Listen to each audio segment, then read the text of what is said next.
Twisted, making code non-blocking.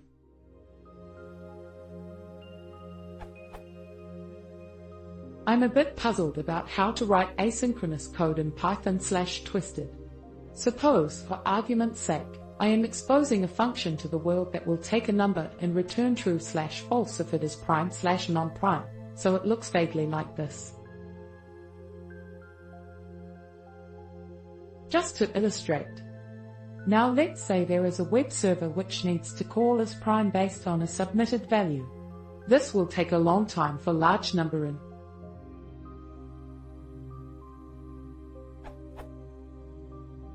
If in the meantime another user asks for the primality of a small number, is there a way to run the two function calls asynchronously using the reactor/deferreds architecture so that the result of the short calc gets returned before the result of the long calc?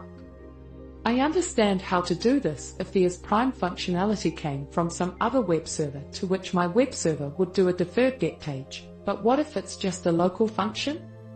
i.e., can Twisted somehow timeshare between the two calls to isPrime, or would that require an explicit invocation of a new thread? Or, would the isPrime loop need to be chunked into a series of smaller loops so that control can be passed back to the reactor rapidly?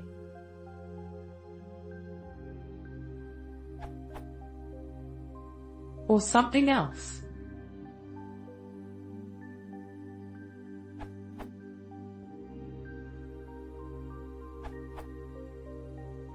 I think your current understanding is basically correct. Twisted is just a Python library, and the Python code you write to use it executes normally as you would expect Python code to. If you have only a single thread and a single process, then only one thing happens at a time. Almost no APIs provided by Twisted create new threads or processes, so in the normal course of things your code runs sequentially. isPrime cannot execute a second time until after it has finished executing the first time. Still, considering just a single thread and a single process, all of the concurrency or parallelism of Twisted comes from the fact that instead of doing blocking network I/O and certain other blocking operations, Twisted provides tools for performing the operation in a non-blocking way. This lets your program continue on to perform other work when it might otherwise have been stuck doing nothing, waiting for a blocking I/O operation, such as reading from or writing to a socket, to complete.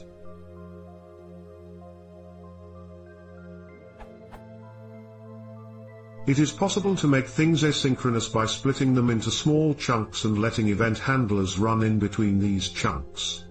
This is sometimes a useful approach, if the transformation doesn't make the code too much more difficult to understand and maintain. Twisted provides a helper for scheduling these chunks of work, Cooperate.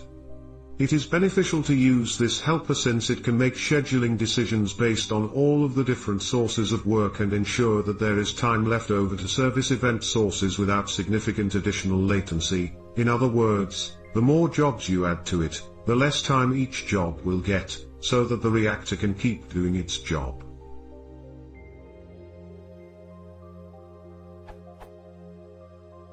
Twisted does also provide several APIs for dealing with threads and processes. These can be useful if it is not obvious how to break a job into chunks. You can use defer to thread to run a thread safe function in a thread pool. Conveniently, this API returns a deferred which will eventually fire with the return value of the function, or with a failure if the function raises an exception. These deferreds look like any other, and as far as the code using them is concerned, it could just as well come back from a call like getPage, a function that uses no extra threads, just non-blocking I/O and event handlers.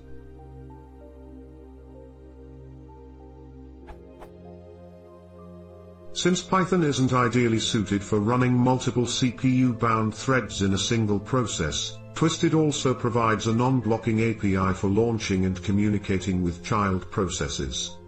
You can offload calculations to such processes to take advantage of additional CPUs or cores without worrying about the GILs slowing you down, something that neither the chunking strategy nor the threading approach offers.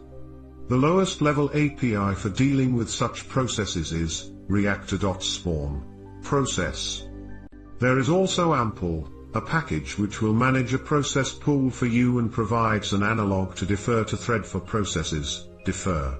Tomp process.